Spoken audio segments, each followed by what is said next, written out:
center of the Lashkar-e-Taiba, has over the years bred infamous characters such as Ajmal Kasab and the likes of David Headley. What followed was a careful scrutiny of each of these sinister locations, their layout, configuration, even the type of construction in each structure, and the terrain obtained around these. This was with an obvious intent to deduce and identify the exact vector that was required for their neutralization, as also the eyes in the sky that we would send up to ensure that we brought back evidence that we had indeed targeted what we set out to. The precise images of these engagements on that fateful and historical night have already been showcased during the first press statement on the 7th of May that was helmed by our Foreign Secretary. I have no doubt in my mind that we achieved total surprise, and those strikes across those 9 terror hubs left more than 100 terrorists killed, including high-value targets such as Yusuf Azhar, Abdul Malik Rauf, and Mudassir Ahmed that were involved in the hijack of IC-814 and the Pulwama blast. The line of control was also violated soon after by Pakistan, and the erratic and rattled response of our enemy was apparent from the number of civilians, inhabited villages, and religious sites such as Gurudwaras that were unfortunately hit by them, leading to a sad loss of lives. The Indian Air Force played a major part in these strikes by engaging some of these camps, and the Indian Navy provided wherewithal in terms of precision munitions. The Indian Air Force obviously had their assets up in the sky, and I will here request Air Marshal Bharti, the Director General of Air Operations, to detail for you the methodology that the men in blue adopted to successfully manifest this mission. Thank you, Rajiv. A very good evening, ladies and gentlemen. It indeed is a difficult time that we have to come here like this and brief you. We could have done without this, but we had no choice. As the DGMO has detailed, the event was precipitated by the dastardly act at Pahalgam. The sequence of events have already been detailed. We carefully selected the targets, and out of the 9 selected targets, the target systems that were given to the Indian Air Force were the notorious training camps at Bhavalpur and Muridke, these being further from the international boundary. Through critical target system analysis, we analyzed what was to be done to annihilate these targets and plan to engage these targets with precision air-to-surface guided munitions so as to avoid collateral damage. The modalities of planning process I will not go through at this instant.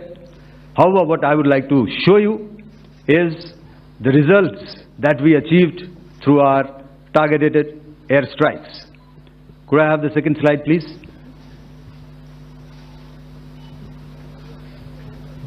Yeah, change, please.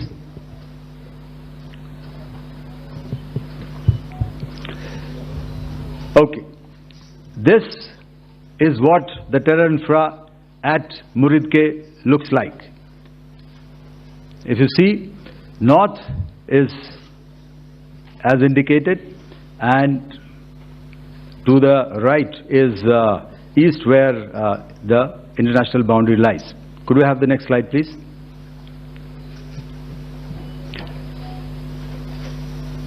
Orientating. Oh, just go back to one slide. Okay. Please have a look at this red building. The series of buildings out here and this empty ground. Next. If you relate, the empty ground is here and you see this is the first weapon that is impacting. This is the impact point number 1 on Muridke training camp with our precision guided weapons on early morning 7th. Next please. Keep your eyes glued for the second weapon coming in and the second impact on the selected target point. Next slide please.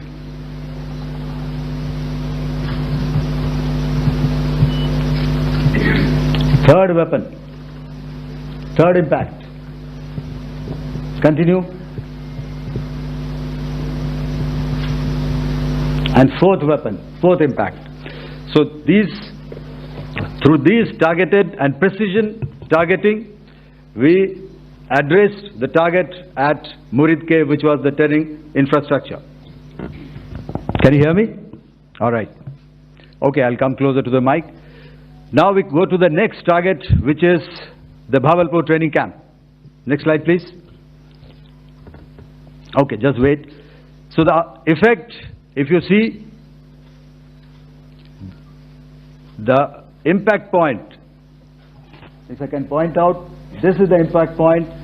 The ammunition has gone through the roof and it has created a blast inside, the photographs of which you would have, all of you would have seen.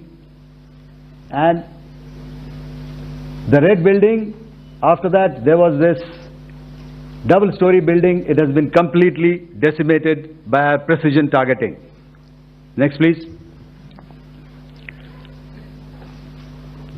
The target system which was in the north, a series of buildings.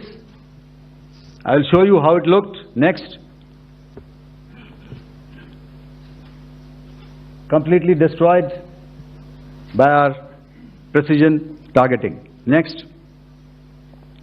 Now coming to Bhavalpur, this is the target complex that we are dealing with, a fairly large target complex. So we had to carefully choose the points that we needed to address, which were high value and which would meet our stated objectives of eliminating the terrorists. I would like to draw your attention to this red canopy, and in relation to that I would cover the targets. One target system is a series of buildings here, other one here and other one out here. Next slide please. This is how it looked before and this is how the building looked after the impact of the weapon, and orientation in relation to this red canopy you can see here. Next please. Before, next, and after. The roofs have completely collapsed. Next. This is the target system. Next. Precision targeting, and we have achieved our objectives here. Next. All right. So that was what we did on the 7th. Our objective was to address these two terrorist camps, and that we did with precision. And thereafter, we maintained a robust air defense posture, because remember, our objective was to target the terrorists and terrorist infrastructure, not any other infrastructure, not the Pakistani military, not the Pakistani any other infrastructure. So that is what we have maintained on the 7th of May. However, what we saw in the evening of 7th of May, we were saturated with a raid of Pakistani unmanned aerial vehicles and small drones, and these came in waves in our civilian areas, over our military installations, and All of them were successfully intercepted. Few of them did manage to land. However, there was not much damage that they did. And we have our robust counter-US hard kill and soft kill systems which did the job. However, the difference here was that we had targeted the terrorists. The adversary now has targeted our civilians and the military infrastructure. So it had to be responded to. So in a quick and calibrated response, that very night, we struck their radar installations at Lahore and close to Gujranwala, the LYT installation, to indicate to him that we are ready, yet we do not want to escalate. Our fight was with the terrorists and not with the Pakistani military establishment. Thank you. Thank you, Air Marshal Bharti. So, ladies and gentlemen, he's outlined operations not only on the night of 6th and 7th of May, when Operation Sindoor commenced, but also on the subsequent night. Being well aware and familiar with the congenital and impulsive nature of our adversary, and even though we did attempt to reach out and communicate our compulsions to strike at the heart of terror to my counterpart in the immediate wake of Operation Sindoor, the request was brusquely turned down, with an intimation that a severe response was inevitable and in the offing. We were of course prepared. Operations on the 7th and the 8th, Air Marshal Bharti spoken about. On the night of 8th and 9th of May, they flew drones and aircrafts into our airspace all across the borders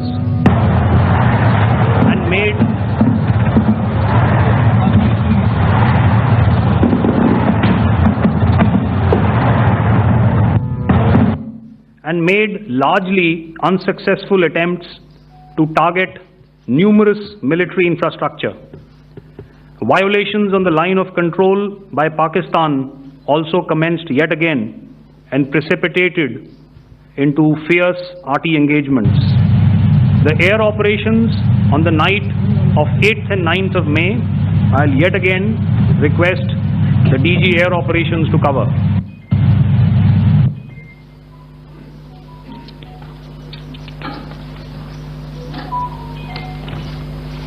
So I just covered what happened on the night of 7th and 8th. What we found that on the night of 8th and 9th, starting as early as 22:30 hours, our cities had a mass raid of drones, unmanned aerial vehicles, UCAVs, starting right from Srinagar, going down right up to Nalia. It was a mass raid in waves and it was relentless. However, we were prepared and our air defense preparedness ensured that there is no damage on ground or to any of the intended targets that the enemy might have planned for. The difference between 7th night and 8th night was that on 7th night he sent in his Yeehaw class of UAVs, however, these UAVs can go some distance, they are armed. However, on the 8th, less numbers of armed UCAVs were there or UAVs were there, and more numbers of quadcopters, maybe for surveillance or just for harassment of civilians. This continued till midnight. Our air defense preparedness ensured that there was no damage on the ground, either to the military installations or to the civilians. However, the enemy had yet again shown that he wanted to up the ante and he wanted a fight, and we were up to the task. In a measured and calibrated response, we once again targeted his military installations, which included his SAM sites at Malirkant. This also included his surveillance radar sites at Lahore and close to Gujranwala. These were suitably addressed, and thereafter his drone attacks continued even till morning, which we countered, and during the daytime there was some respite. Here I would like to bring out another aspect. What we found was that while the drone attacks were being launched from somewhere close to Lahore, enemy had allowed his civilian aircraft to also continue to fly out of Lahore. Not only his own aircraft, but international passenger aircraft, which is quite insensitive, and we had to exercise extreme caution, even at the cost of some tactical disadvantage, to ensure that there is no damage to any of the civilian aircraft. And this was also brought out in our press briefing during the day. So I will now hand over to my colleague to cover the events of 9th onwards. On land, we also undertook certain measures such as deployment of air defense and electronic warfare assets to establish an integrated grid with the Indian Air Force, and I have seen and heard some of you wax eloquent about the benefits of such an architecture when it comes to negating and combating air intrusions. We also carried out deployment to include movement of our forces in the land, sea and air domains. The night of the 9th and the 10th of May saw similar intrusions by drones and aircrafts, and this time there was a concerted effort to target airfields and some very, very important logistic installations, albeit yet again unsuccessful and denied gallantly and efficiently, I must say, by the integrated Indian Air Force and Indian Army Air Defense. We further strengthened our deployment and also initiated some pressure points to send a very clear and unambiguous message to the other side to desist from any misadventures on land. Some of the airfields and dumps saw repeated attacks in waves from the air. All were thwarted. The Pakistan Army has reported to have lost approximately 35 to 40 personnel in artillery and small arms firing on the line of control between the 7th and the 10th of May. What the other side had probably also not reckoned with was the speedy and precise turnaround and hit back by the Indian Air Force. And I will yet again ask Air Marshal Bharti to speak about these significant and game-changing strikes. I will thereafter request Vice Admiral Pramod, my colleague and Director General of Naval Operations, to tell us about some very telling naval maneuvers in the Arabian Sea that exerted pressure on the night of 9th and 10th of May. Over to you, sir. Thank you. Commencing about 2000 hours, that is 8 p.m. local time, on 8th of May, several Pakistani unmanned aerial systems, drones, combat vehicles attacked multiple IF bases. These included Jammu, Udhampur, Pathankot, Amritsar, Bhatinda, Nal, Dalhousie, Thois, Jaisalmer, Uttarlai, Falodi, Nalia. These were almost simultaneous and they came in waves. All our AD guns and other systems were waiting for them. All these waves were neutralized by our trained crew using the air defense systems that they have, and also some of them were utilized using our legacy systems like Pechoras and IF Summer, which we have recently acquired, and some were neutralized by the Garud snipers. There was no damage on ground from these incursions and these mass raids, if I could call them, from the Pakistani side. However, following these relentless attacks on our air bases, on our forward positions, and on our civilian targets, this was time to convey some message to our adversaries. And therefore, a decision was taken to strike where it would hurt. And towards that, in a swift, coordinated, calibrated attack, we struck his air bases, command centers, military infrastructure, air defense systems across the entire Western Front. The bases we struck include Chaklala, Rafiki, and mind you, Chaklala is Islamabad. Rahim Yar Khan, Sakar, sending a clear message that aggression will not be tolerated. This was followed by strikes at Sargoda, Bholari, Jacobabad.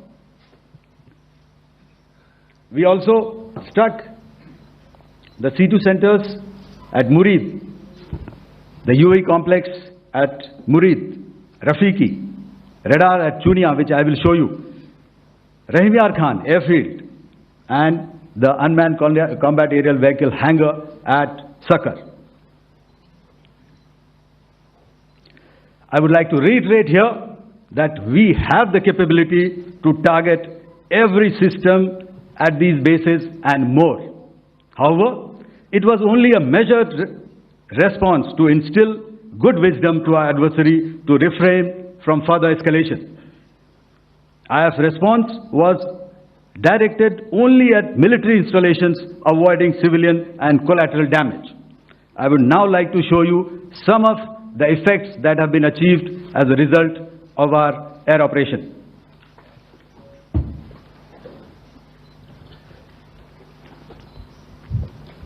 Here is the Pasrur air defense system. If you could see, zoomed up view, this is the radar mounted on a high tower. And after the strike,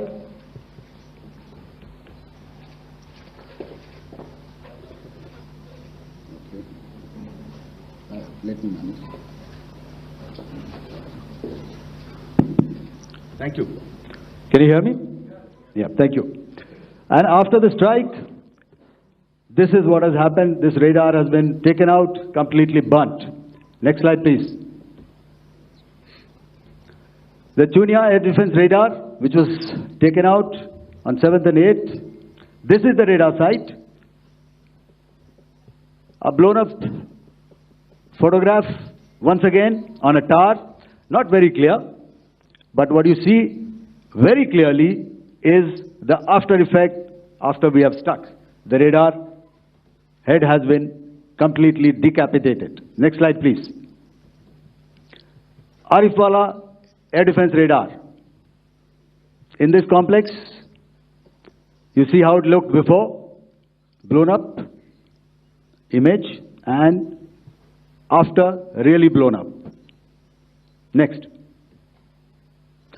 Now coming to Sargoda airfield. Remember, this is one of their important airfields wherein they have a lot of assets, F-16s, other assets which they keep getting, training institutes. And we have stuck this airfield. It is not, if you zoom in here, then one impact point here on the runway and second impact point of our weapon, precision weapon on the runway. And if you see this blown up, repairing going on. Same here. Next. Rahim Yar Khan. This is the area we have struck. A deep strike out here and one complex here. So this is how it looked before, and same, you see a big crater, another crater here, and this complex after strike neutralized. Next. Chaklala airfield, Noor Khan, once again a major air base, a lot of their logistic assets out here. This was the chosen complex that we intended to strike and convey a message. Next slide, please. This is how it looked before, and this is how it looked after our strike. Next. Sakar. We chose the radar site at Sakar. This is the radar site, and after it was struck, this is the aftermath, completely burnt out. Next, please. Aircraft shelter. This is how it looked before the strike, and this is how it looked after the strike. The roof of the buildings completely caved in and burnt. Next. Bellary Airfield. Aircraft hangar. This is how it looked before, and this is how it looked after the precision strike. Next. Jacobabad aircraft hangar, and this is how it looked after. Next. So what I'm trying to convey here, ladies and gentlemen, is to start with, our fight was neither with the Pakistani military nor with anybody else who's there on the other side. Our fight was with the terrorists. We neutralized the terrorists that we selected to be neutralized, and thereafter we only maintained the air defense posture. However, we were relentlessly pounded by waves after waves, night after night, by his UCAVs, by his drones, and by his other unmanned aerial systems. And that left us with no choice but to retaliate, and yet our retaliation was calibrated, it was graduated, and it was proportionate. Thank you.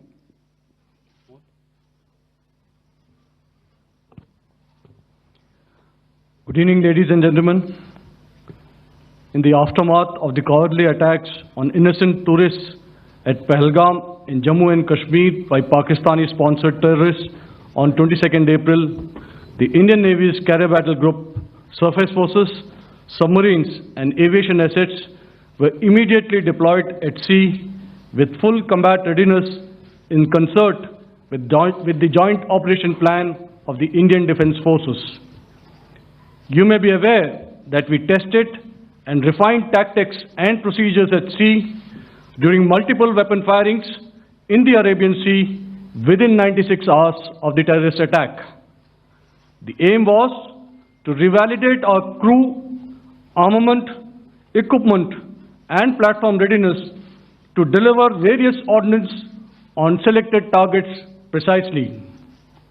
Thereafter, our forces remained forward deployed in the Northern Arabian Sea in a dissuasive and deterrent posture with full readiness and capacity to strike select targets at sea and on land, including Karachi at time of our choosing.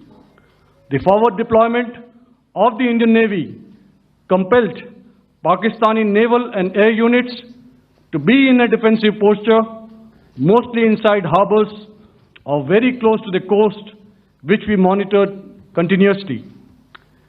The Indian Navy maintained seamless maritime domain awareness throughout the duration and was entirely aware of the location and movement of Pakistani units. In effect, we had and continue to have good battle space transparency using our maritime domain awareness grid. As you are aware, our response has been measured, proportionate, non-escalatory, and responsible from day one. Accordingly, the calibrated approach considered all options, including the ability of the Indian Navy for offensive action from and at sea. As part of this escalation control mechanism, the application of force by the Navy was planned in a synchronized manner in coordination with the Army and Air Force, the highlight being teams from the three services working closely in an integrated manner. Along with the kinetic actions by the Indian Army and Indian Air Force, the overwhelming operational edge of Indian Navy at sea contributed towards Pakistan's urgent request for a ceasefire yesterday. As we speak, Indian Navy remains deployed at sea in a credible deterrent posture to respond decisively to any inimical action by Pakistan or Pakistan-based terrorists. Thank you. Samno Varna, Jai Hind. Now I'll hand over to Director General Military Operations for further proceedings.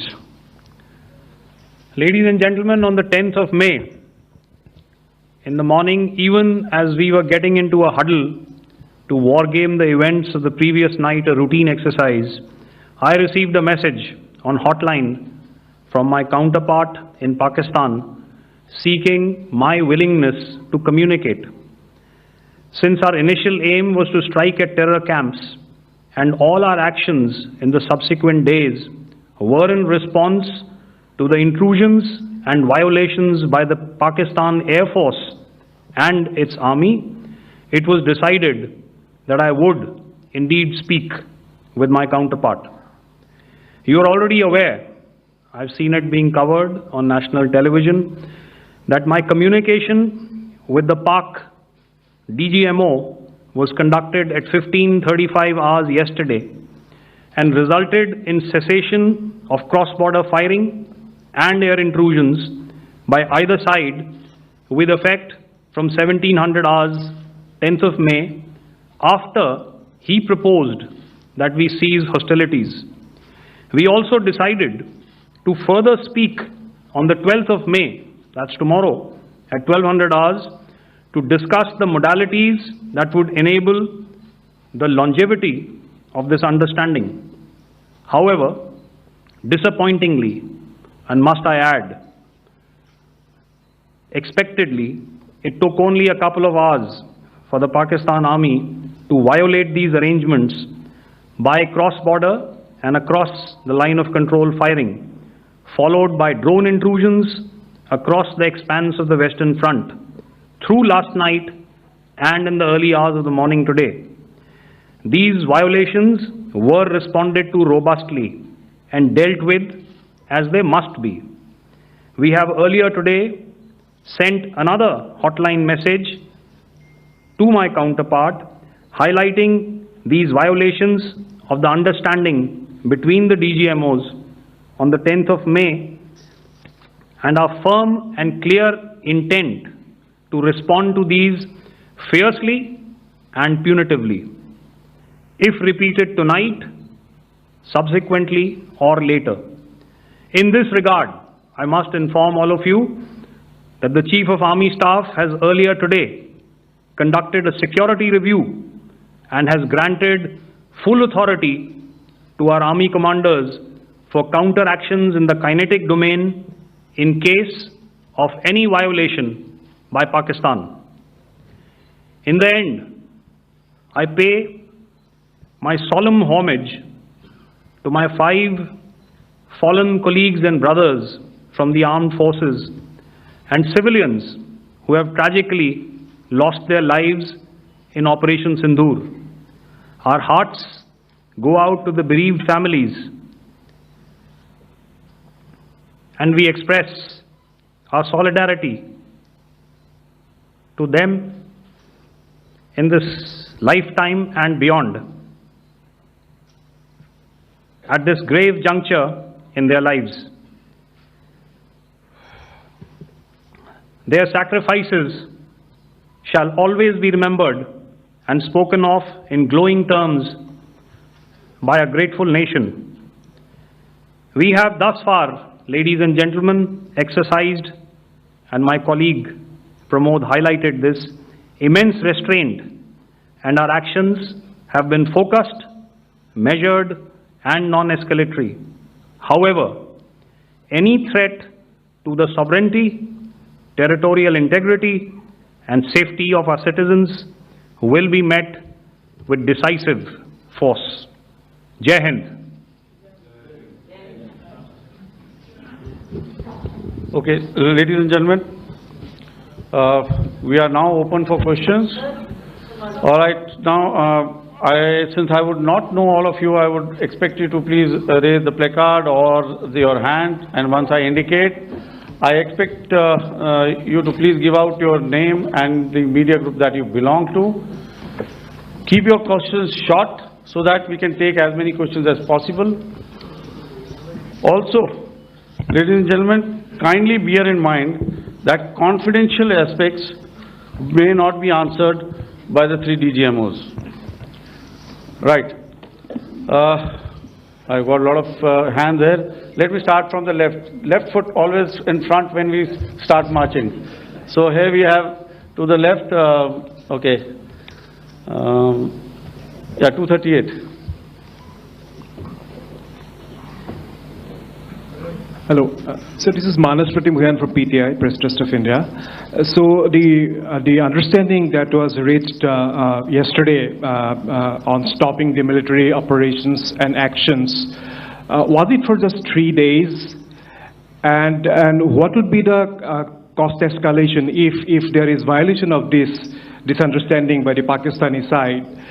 And my subsequent question would be that we have a kind of ceasefire agreement with Pakistan that was finalized in 2003. So will there be some kind of similarities in frameworks between the two kind of understandings, 2003 ceasefire agreement and the current understanding on stopping military operations?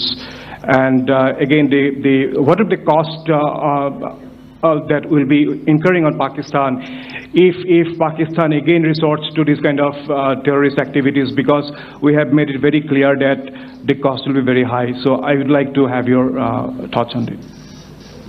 Okay, so I'll answer the latter part of the question first. I also want to add that while the initial ceasefire agreement, as you correctly pointed out, is of the 2003 vintage, but I must remind you that in 2021, in the month of February, and this was then when the crisis in eastern Ladakh was also on, the 2 DGMOs had spoken and arrived at a ceasefire understanding that lasted right up until this unfortunate attack at Pahalgam. Once our Foreign Secretary had announced the decisions of the CCS in the immediate wake of that attack, he had announced certain measures, and then of course Pakistan had in turn made its own announcements. Since then there have been certain violations of this ceasefire understanding, and of course after the 7th of May, like I pointed out during my statement, that there have been numerous violations on the line of control especially, and of course along the international boundary by the Pakistan Army and the Pakistan Air Force. This understanding that we spoke about yesterday, no, it was not for 3 days. It was first to stop aggressive and hostile activities immediately, let that order and direction settle down for about 36 hours, and thereafter discuss modalities, like I said, to ensure its longevity. That is tomorrow on the 12th of May. But unfortunately, we had a violation starting at approximately 1900 hours last night, and we've sent a communique, like I said, to the Pakistan Military Operations Directorate, and we will await as to what happens tonight. All right. The cost escalation, I'll leave it to your best imagination. I've already said that the response will be fierce and punitive. Now, the right foot forward. Yeah. 160.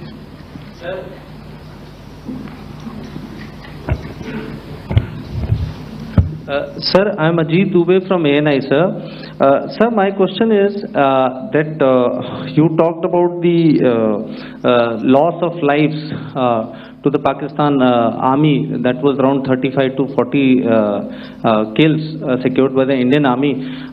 Sir, can you tell us what would be the total loss of life to the Pakistan army in both army and air force attacks, sir? And how good was the performance of the BrahMos, Scalp and the S-400 during the operations? And sir, since we have sir, just one No line, multiple sir. questions, please. Sir, All right. and since sir, we have achieved such a spectacular, we have made good achievements in this entire operation, can we say that we have emerged victorious, or we have a big upper hand over the Pakistanis in this entire conflict? Thank you very much, sir. So I'll answer the question about the loss of lives on the other side. Of course, there are various means to ascertain that number. There is information from various agencies that come in. There are, of course, on the line of control, other ways to find out as to what has been the effect of what you are doing there in ceasefire violations. So therefore, I mentioned 35 to 40 on the line of control, and please remember that once Operation Sindoor was launched, the responses of the Pakistan Army were also on Indian Army or the Indian Armed Forces infrastructure. Let me put it that way. So that's why I did not cover casualties of the Pakistan Army, at least in the initial phases of battle, because those were not our targets. Our targets were terror-oriented, and of course later, once they launched air intrusions and air operations on our infrastructure, we've used heavier weapons, and of course there would have been casualties, but those are still being assessed. The effects of the weapons that you mentioned, I will request Air Marshal Bharti to apprise all of you about those. Good evening, Mr. Sujit. How are you? Ajit. Okay, we are meeting after some time. I never mentioned about any of the weapons that we used.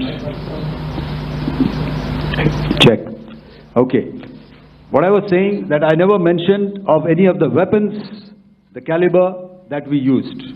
All right. So we leave it at that. Those are matters of operational details which I would not like to go into.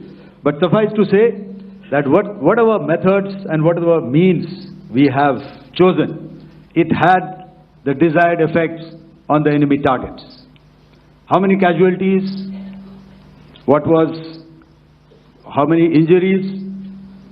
Well, to start with, our aim was not to inflict casualties, but in case there have been, it is for them to count. Our job is to hit the target, not to count the body bags. And the last part of your question, I wonder if you read out the tweet on ADG-PI at midnight once we'd done what we had to in Operation Sindoor. And that's credit to my friend here on the left. Justice has been served, Ajit. That is all that I will say. Ajit, I'll request you to, refrain putting words into his mouth. All right. Yeah, I'll come back to the left. 147. Sorry, 47. No, one more. 47. Did I see it here or? Yeah. Good evening, gentlemen. Sorry, 147. I saw it there. Sorry. Okay. Yeah. Since I've already said 147. Start, please. Hi sir, good evening. This is Shivam Patel from Reuters News Agency. Thank you for giving me the opportunity. My question, sir, is how many military targets did Indian Armed Forces strike in Pakistan in response to the attacks from Pakistan? How were these targets selected? And how many troop casualties have been there in total on both sides, if you can give details? Thank you. I'm sorry, where are you? I haven't spotted his... He's to the right. Okay. Can you just repeat that for me, please? Sure, sir. So my name is Shivam Patel. I'm from Reuters News Agency. My question is, how many military targets in total did the Indian Armed Forces strike in Pakistan in response to the attack from Pakistan? How were these targets selected? And how many troop casualties have been there on both sides, if you can? So you're speaking of the targets that I mentioned in the wake of the attack at Pahalgam, right? Military targets, after full response. Yeah, I think it's amply clear to everybody here that the Pakistan army has not crossed the international boundary, neither in the plain sector nor on the line of control. So the intrusions have been in the air. There have been certain attempts on the line of control when ceasefire violations have been on to try and infiltrate and carry out and perpetrate activities that we are all very well familiar with. Whether these are by terrorists or by the Pakistan army or its special forces and commandos is difficult to say, but each of these have been effectively thwarted. So therefore, as far as engagements of military targets on the other side is concerned, I thought Air Marshal Bharti covered those very well and in detail, and he also mentioned as to how they went about targeting those. I think those images were very clear and very, very graphic in telling us as to what we needed to hit. And you'll remember right at the outset I said that we even went into what was the construction in each of these locations and therefore decided on the vector that had to be utilized. Please. Okay, if I could add to what the DGMO has said. I have already detailed the targets. Now whether it is X numbers or Y numbers that is immaterial. And what damage have we inflicted, you have seen. What are the casualties on the other side? As I said, that is for them to count. As far as we are concerned, from the air defense side, if they had a choice, they would have definitely come in. They are fighters, there are more numbers of UCAVs. It is not that they did not intend to come in. It is only that our robust AD posture prevented them from coming in. So that must be known, and that must be realized by all the audience here. Yeah, I'll come to the left now, 24.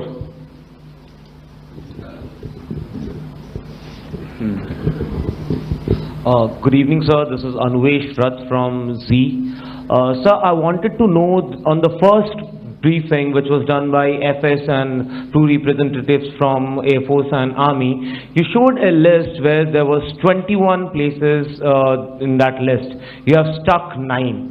Are more operations going to be held? Is Operation Sindoor still on? And the second question, thank you, sir. Thank you so much. And also, I want to congratulate all three of you for a fantastic operation that you guys have done. Thank you so much. Thank you so much for that one question. Yeah. Sir, the question. Unfortunately, Rath, is that your name? I'm sorry. As far as operational details are concerned, I am not in a position to share those right now. But I think I'll take a cue from Pramod. He said towards the end that the Indian Navy is still in a posture that is deterrent. And I have already made it very clear towards the end of what I said that it's only a couple of hours ago that the Chief of Army Staff has carried out a security review and he's authorized our Army commanders to deal with violations of any kind from across the borders in a manner that they deem fit. So again, to reiterate, the response will be fierce and it will be punitive.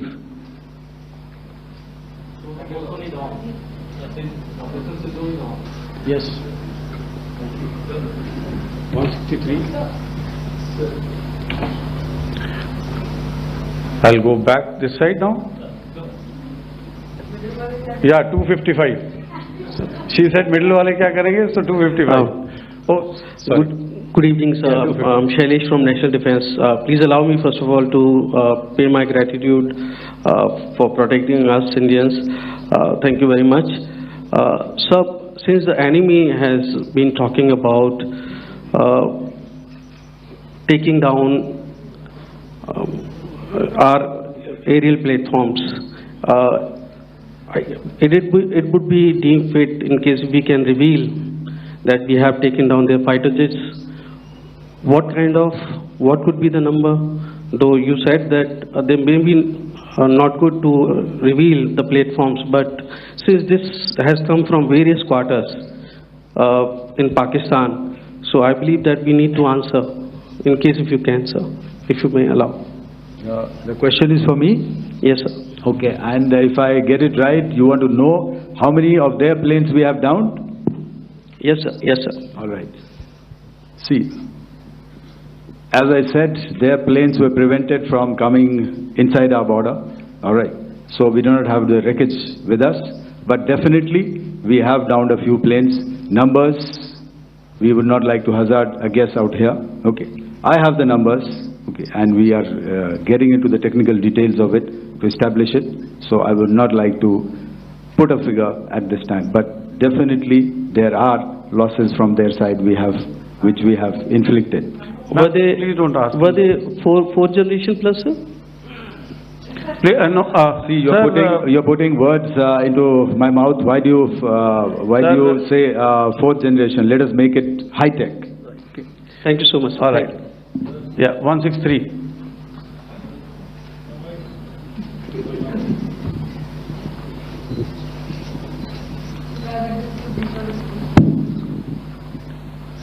Sir, मैं मंजीत नेगी हूँ आज तक से। मेरा सवाल ये है कि इस पूरे ऑपरेशन में जो आतंकी ठिकानों को निशाना बनाया गया, क्या नंबर्स कुछ बता सकते हैं कितने आतंकी मारे गए? कुछ नाम सरकार मतलब कुछ नाम मीडिया में आए भी हैं जो बड़े उसके मास्टरमाइंड थे।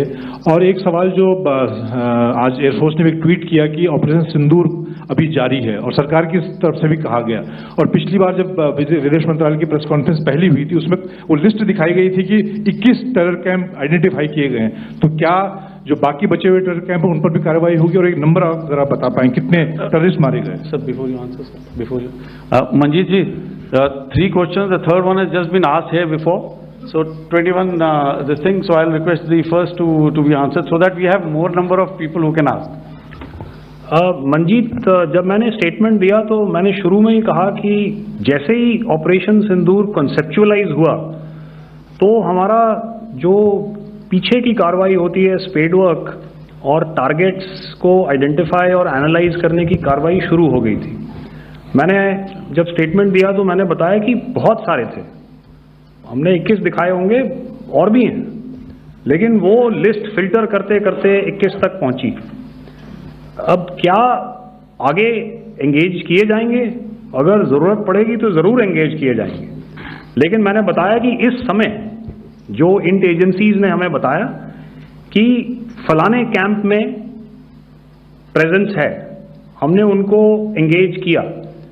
कुछ नाम मैंने लिए, कुछ नाम अभी पुख्ता किए जा रहे हैं।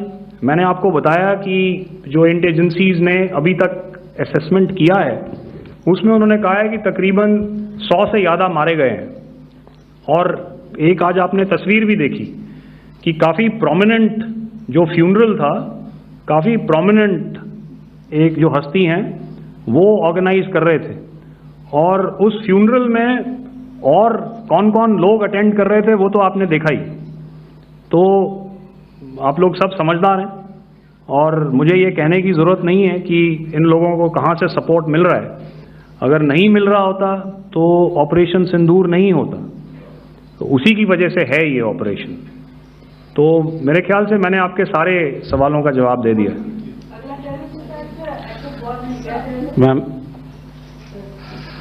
Sir, next is from 17। Sir, मेरा नाम अंजू निर्वाण है, TV9 भारतवर्ष से। सर, मेरा सवाल ये है कि ऑपरेशन सिंदूर में हमारी जो इंडियन नेवी है उसके बारे में सर थोड़ा सा बताएं कि किस तरह की उसकी भूमिका रही, क्योंकि हमने इस दौरान सर देखा कि बहुत सारी स्पेकुलेशन भी रही और ये बोला गया कि कराची तक हमारी नेवी ने ऑपरेशन किया है। तो सर इस पर थोड़ी सी क्लैरिटी चाहिए। और सर हमने कौन कौन से फाइटर एयरक्राफ्ट डाउन किए हैं, अगर उसका भी थोड़ा सा क्लैरिटी मिल जाए तो अच्छा रहेगा।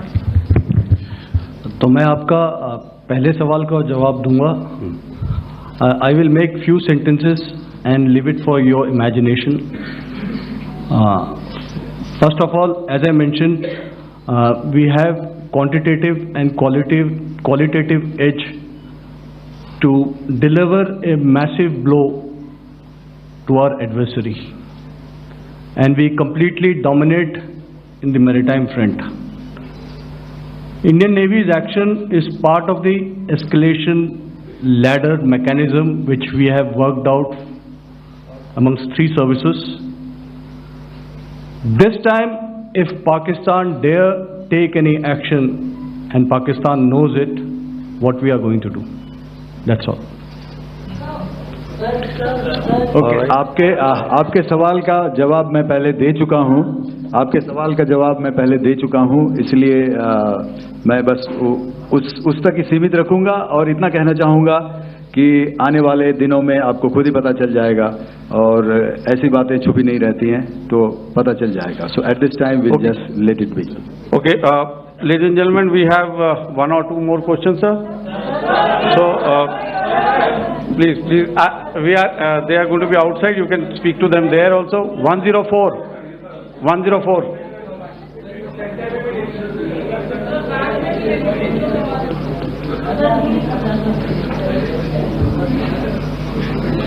I think. Yeah, ask sir. Sir, Dinakar with the Hindu newspaper. Are you surprised that you got this question? No, sir.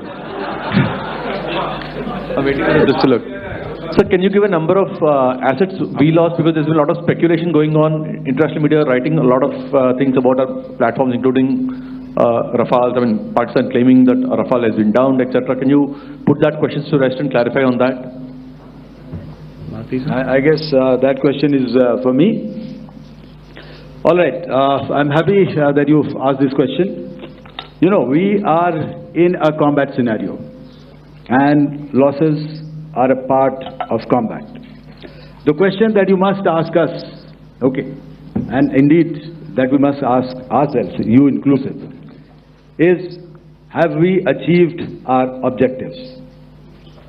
Have we achieved our objective of decimating that terrorist camp?